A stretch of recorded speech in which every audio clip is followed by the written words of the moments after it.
بسم اللہ الرحمن الرحیم۔ معزز سامعین و ناظرین، مفتی فضل ہمدرد نامی ایک مولوی صاحب ہے جس کے مسلک کا تو اندازہ نہیں ہے۔ اہل بیت اور محبت اہل بیت کا دعوے دار ہے۔ اس نے جاوید احمد غامدی کے ایک ویڈیو کے جواب میں امام بخاری رحمۃ اللہ علیہ کے ایک حدیث پر تبصرہ کیا ہے جو حضرت حمزہ رضی اللہ تعالیٰ عنہ اور حضرت علی رضی اللہ تعالیٰ عنہ کے 2 اونٹنیوں کے ذبح کے حوالے سے ہے۔ امام بخاری اور دیگر احادیث کے کتب میں بھی یہ روایت مذکور ہے۔ حاصل اس کا یہ ہے کہ حضرت علی رضی اللہ تعالیٰ عنہ اپنے نکاح اور دعوت ولیمہ کے حوالے سے تذکرہ کرتے ہوئے فرماتے ہیں کہ مجھے نبی علیہ الصلوۃ والسلام نے ایک اونٹنی خمس میں سے دیا تھا اور ایک غزوہ بدر کے مال غنیمت میں سے مجھے ملی، تو میں نے وہ اونٹنیاں ایک انصاری کے گھر کے پاس باندھا ہوا تھا،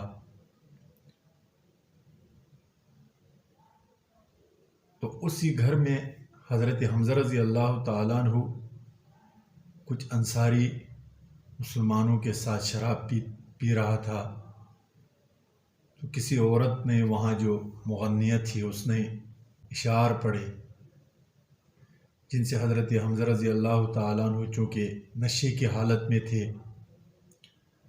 اس کو جوش آیا، اس نے وہ حضرت علی رضی اللہ تعالیٰ عنہ کی دونوں اونٹنیوں کو ذبح کر دیا۔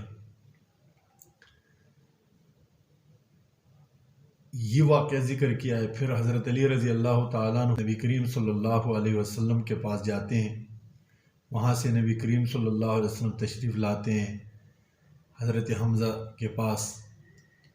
حضرت حمزہ اس کی طرف دیکھتے ہیں اور کہتے ہیں کہ آپ سب جو ہے میرے باپ کے غلام ہیں۔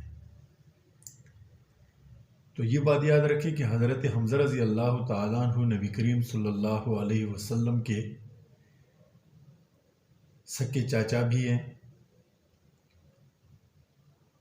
اور انتہائی محبوب اور انتہائی راسخ اور مضبوط قسم کے مسلمان ہیں۔ یہ روایت امام بخاری نے امام زہری کے واسطے سے نقل کیا ہے۔ اب اس پر جاوید احمد غامدی نے کیا تبصرہ کیا ہے، کس پس منظر میں اس نے یہ حدیث بیان کیا ہے، وہ تو میں نے نہیں دیکھی، لیکن جو مفتی فضل ہمدرد نامی مولوی صاحب نے اس کو جواب دیتے ہوئے کہا کہ یہ اہل بیت کے بغض میں احادیث بھی گڑھ لیتے ہیں اور گانے بھی گڑھ لیتے ہیں۔ پھر اس نے اس حدیث پر کچھ اشکالات اور اعتراضات اٹھائے ہیں۔ ہم نے ضروری سمجھا کہ مفتی فضل ہمدرد کہ ان جوابات کا یا یوں سمجھو کہ ان اعتراضات کا کچھ تجزیہ کیا جائے کہ کیا واقعی یہ بندہ اہل بیت کے محبت میں اس طرح کی باتیں کرتا ہے، یا یہ اہل تشیع کے طرح خالی کھوکھلی محبت ہے جس کے آڑ میں یہ پورے دین اسلام کے جو اساس ہے ان پر حملہ کر رہا ہے۔ سب سے پہلا اعتراض جو اس روایت پر جو امام بخاری نے نقل کیا ہے، امام مسلم نے نقل کیا ہے، دوسرے جو اہل سنت والجماعت کے احادیث کا ذخیرہ ہے ان میں یہ روایت ذکر ہے۔ تو سب سے پہلا اعتراض اس نے یہ کیا کہ نبی کریم صلی اللہ علیہ وسلم نے جب حضرت علی رضی اللہ تعالیٰ عنہ کے نکاح میں حضرت فاطمہ کو دیا تو اس وقت حضرت علی رضی اللہ تعالیٰ عنہ کے پاس کچھ بھی نہیں تھا۔ اگر فرض کریں کہ یہ 2 اونٹنیاں ہوتی تو وہ انکار نہ کرتا کہ میرے پاس کچھ نہیں ہے، بلکہ وہ یوں کہتا کہ جی یہ 2 اونٹنیاں ہیں نا، تو وہ ذرہ بیچنے کی اور اس کی ضرورت نہ پیش آتی۔ لیکن آپ یہاں پر یہ بات نوٹ کریں کہ حضرت فاطمہ رضی اللہ عنہا کی نکاح اور رخصتی اس کے درمیان میں 6 مہینے کا وقفہ ہے۔ نکاح پہلے ہوا ہے اور اس کی رخصتی بعد میں ہوئی۔ اس روایت سے یہ معلوم ہوتا ہے کہ امام بخاری اس روایت کو ترجیح دینا چاہتا ہے جس میں حضرت فاطمہ کا نکاح کا واقعہ غزوہ بدر کے بعد ہے۔ یہ اپنے ذہن میں رکھیں۔ اب میں اس مفتی صاحب سے پوچھنا چاہتا ہوں کہ اس میں اشکال کی کیا بات ہے؟ ہو سکتا ہے کہ نبی کریم صلی اللہ علیہ وسلم نے اس کا جو پیغام تھا اس کو قبول کیا تو اس وقت حضرت علی کے پاس نہ ہو، حضرت حمزہ رضی اللہ تعالیٰ عنہ نے وہ اونٹنیوں کو پہلے ذبح کیا۔ وہ ولیمہ کی بات ہو رہی ہے اور یہاں پر نکاح کا تذکرہ ہو رہا ہے، اور دوسری روایات میں یہ بات صاف لکھا ہوا ہے کہ دعوت ولیمہ حضرت حمزہ رضی اللہ تعالیٰ عنہ نے کیا۔ تو پہلا اعتراض جو وہ کر رہا ہے کہ ولیمے کے وقت حضرت علی رضی اللہ تعالیٰ عنہ کے پاس کچھ نہیں تھا، حالانکہ نبی کریم صلی اللہ علیہ وسلم نے جو ذرہ بیچا اس ذرے کی اس کو حضرت عثمان غنی رضی اللہ تعالیٰ عنہ نے خریدا، اور اس کے جو پیسے آئے نبی علیہ الصلوۃ والسلام نے ہر چیز کے لیے الگ سے انتظام کیا، یعنی وہ پیسے تقسیم کیے، کپڑوں کے لیے، گھر کے سامان کے لیے، ولیمے کے لیے الگ الگ پیسے رکھے۔ یہ تو کوئی اعتراض نہیں ہے، علمی اعتراض نہیں ہے، ویسے تک مارنے والی بات ہے جو اس مفتی صاحب نے مارا ہے۔ دوسرا اشکال جو اس نے اٹھایا ہے کہ امام زہری رحمۃ اللہ علیہ کی جو روایت ہے وہ اہل بیت کے معاملے میں قابل قبول نہیں ہے۔ اب یہ امام زہری کے بارے میں اس طرح کی بات کسی محدث نے تو نہیں کہی، جرح اور تعدیل کے ائمہ نے نہیں کہی۔ اب مفتی فضل ہمدرد نیا محدث ہے، نیا جرح و تعدیل کا امام ہے، اگر وہ اس طرح کہتا ہے تو اس کا علم ہمیں نہیں ہے۔ امام زہری کون ہے؟ امام زہری یہ تابعین میں سے ہے،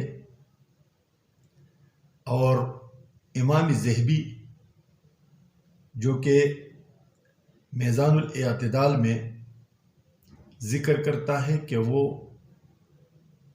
حجت ہے، یعنی امام زہری احادیث کے باب میں حجت ہے۔ حجت تقریباً محدثین میں اعلیٰ مرتبہ ہوتا ہے۔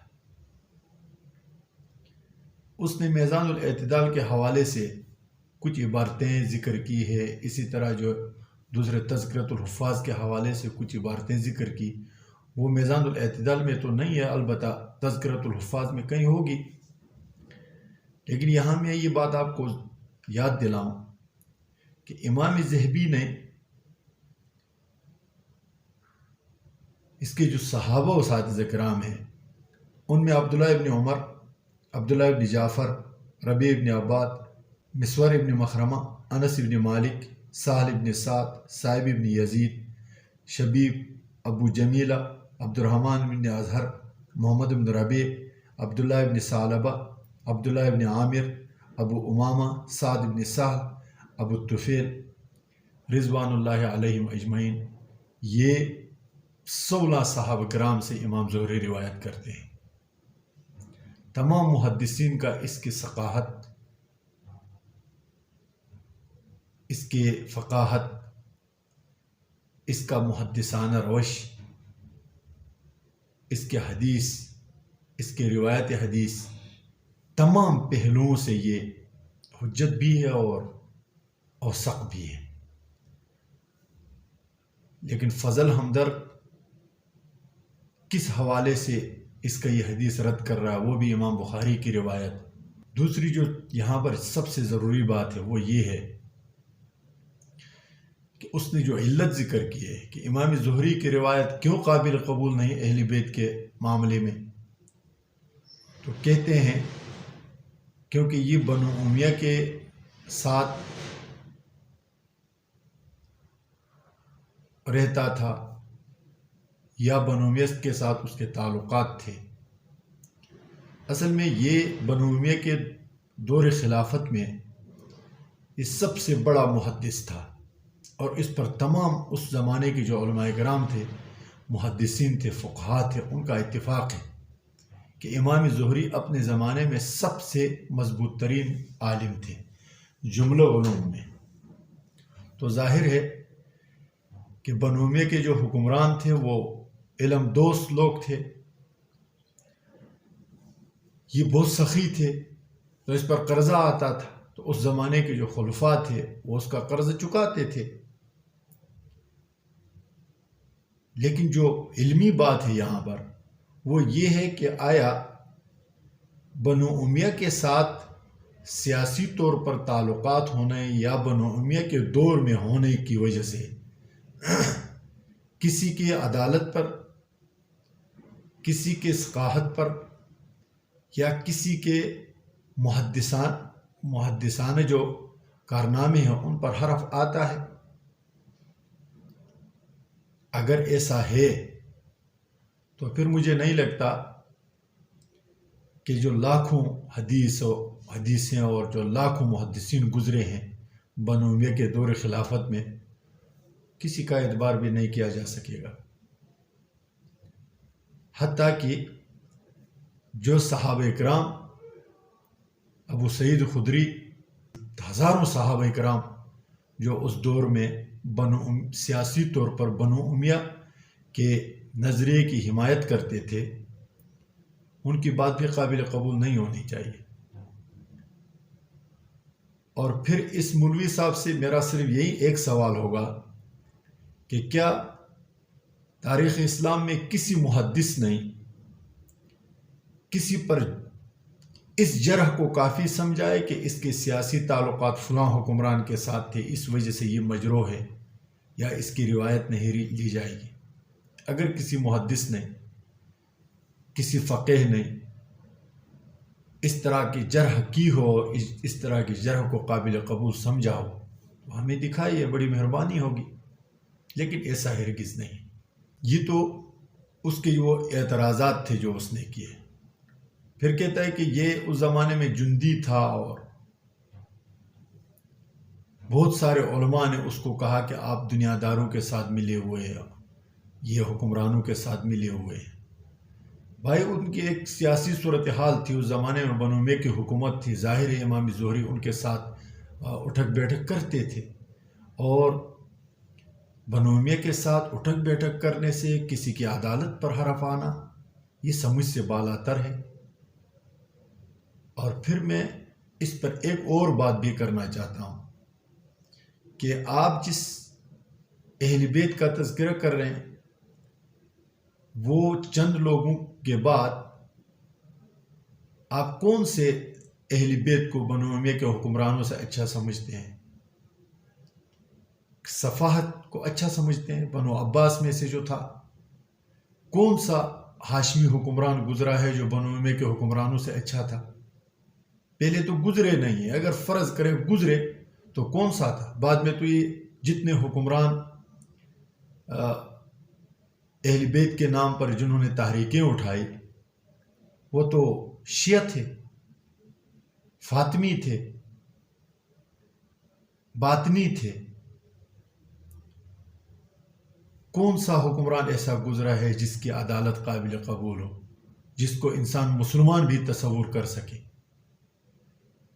اور ظاہر ہے کہ یہ جو محدثانہ دور گزرا ہے یہ صحابہ کرام کے آخری دور کے بعد یہ ائمت ہے، تو ان میں اہل بیت کے ساتھ بغض یا اہل بیت کے ساتھ حسد یا بنو امیہ کے ساتھ محبت مودت، یہ چیزیں کبھی بھی میزان نہیں بنے کہ آپ کسی محدث کو یہ بات یہ کہہ کر ٹھکرائے کہ اس کے فلاں کے ساتھ یا فلاں دور میں یہ گزرا ہے یا فلاں حکمران کے دور میں یہ گزرا ہے۔ تو یہ ایک جاہلانہ کام ہے کہ امام بخاری کی ایک مضبوط ترین روایت کو آپ یہ کہہ کر کہ اس کا راوی فلاں ہے اور یہ فلاں دور میں گزرا ہے، یہ جاہلانہ نہیں بلکہ احمقانہ اور بہت بیوقوفانہ ہے۔ لیکن آپ سے ہم اس بات کی توقع اس لیے کرتے ہیں کہ آپ کے اپنے مسلک کا کوئی علم نہیں ہے۔ نام آپ اہل بیت کا لیتے ہیں، حقیقت میں آپ شیعہ ہیں، سنی ہیں، آپ کے نظریے کا علم نہیں ہے۔ اگر آپ سنی ہو کر یہ بات کرتے ہیں تو آپ بڑے جاہل ہیں، اگر آپ شیعہ ہو کر یہ کہتے ہیں تو پھر سمجھ میں نہیں آتا کہ اس کے امام زہری سے آگے جتنے راوی ہیں یہ سب اہل بیت میں سے ہیں۔ اب اس سے بھی کمال کی ایک اور بات میں مفتی صاحب سے عرض کرنا چاہتا ہوں کہ اس سے وہ یہ نتیجہ اخذ کرنا چاہتا ہے کہ امام زہری کو اہل بیت کے حوالے سے احادیث کیوں امام زہری کے معتبر نہیں ہے؟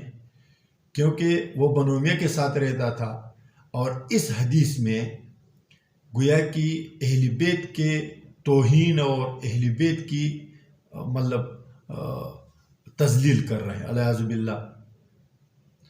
اس میں کون سی تذلیل کی بات ہے؟ یہ ایک واقعہ بیان کیا ہے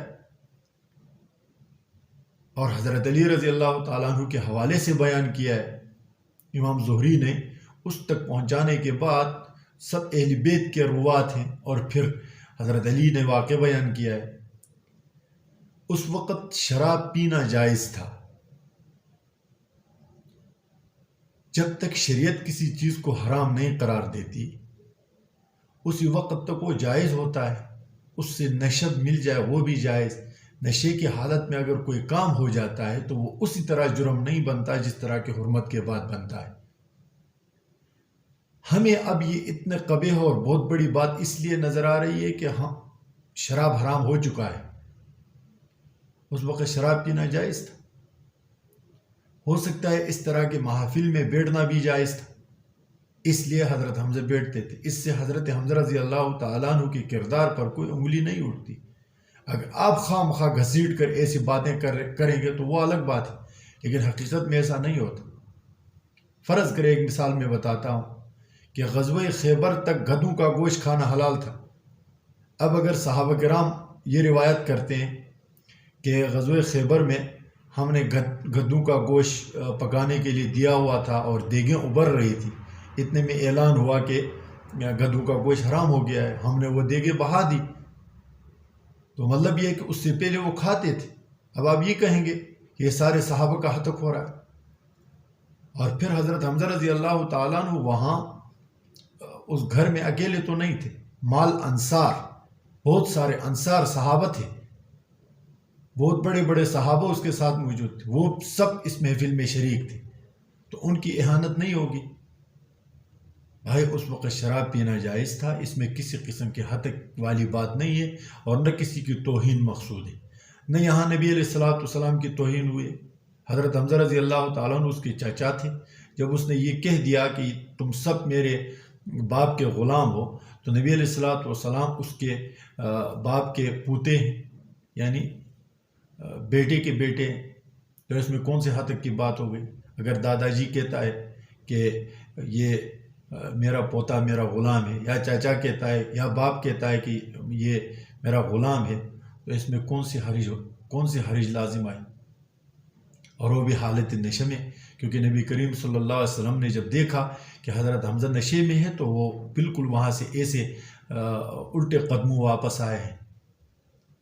اگر نبی علیہ السلام کو ناگوار ہوتی تو وہ اس کو سزا بھی دے سکتا تھا، لیکن ایسا نہیں ہو۔ اب نبی علیہ السلام کو ایک بات ناگوار نہیں گزرتی، ہتک آمیز نہیں گزرتی، اور فضل ہمدرد کو وہ بات ناگوار گزرتی ہے، اور وہ اس حدیث کو ہی ٹھکرا دیتا ہے جس حدیث میں یہ واقعہ کا بیان ہے۔ تو اللہ تعالی ہمیں اسلام کو سمجھ کر اس پر عمل کرنے کی توفیق عنایت فرمائے۔ اور آخری میں یہ بات میں کہہ دوں کہ اس فضل ہمدرد اور جاوید احمد غامدی میں فرق کیا ہے؟ جاوید احمد غامدی اپنے مقصد کے احادیث سے استدلال کرے گا، چاہے وہ جس مرتبے میں بھی ضعیف ہو، اور بخاری کے احادیث کو رد کرے گا جب اس کے مقصد کے خلاف ہو۔ تو اس فضل ہمدرد نے بھی وہی کیا کہ بخاری کے حدیث کو امام زہری کو اس نے رد کر دیا کہ وہ بنو امیہ کے ساتھ تعلقات تھے، اور اپنے مقصد کی کوئی بھی روایت ابو داؤد کی روایت لے لی۔ اب ابو داؤد کی روایت اگر صحیح ہے تو امام بخاری کے روایت کے برابر تو نہیں ہو سکتی۔ اگر دونوں ایک ہے تو پھر تو کلام کرنے کی بات نہیں ہے۔ اگر الگ الگ ہے تو امام بخاری اور امام ابو داؤد کے درمیان میں اگر آپ موازنہ کریں احادیث کی قوت اور ضعف کے حوالے سے، تو امام بخاری کے احادیث بہت اعلیٰ اور بہت قوی ہوتے ہیں۔ تو اب وہ ابو داؤد کی روایت کو لے کر امام بخاری کی روایت کو رد کر دے گا۔ اب اس فضل ہمدرد اور جاوید احمد غامدی میں فرق کیا رہا؟ کچھ بھی فرق نہیں رہا۔ اسلام کو اپنے مقاصد کے لیے استعمال نہیں کرنا چاہیے۔ اللہ تعالی ہمیں صحیح راہ دکھائے۔ السلام علیکم ورحمۃ اللہ وبرکاتہ۔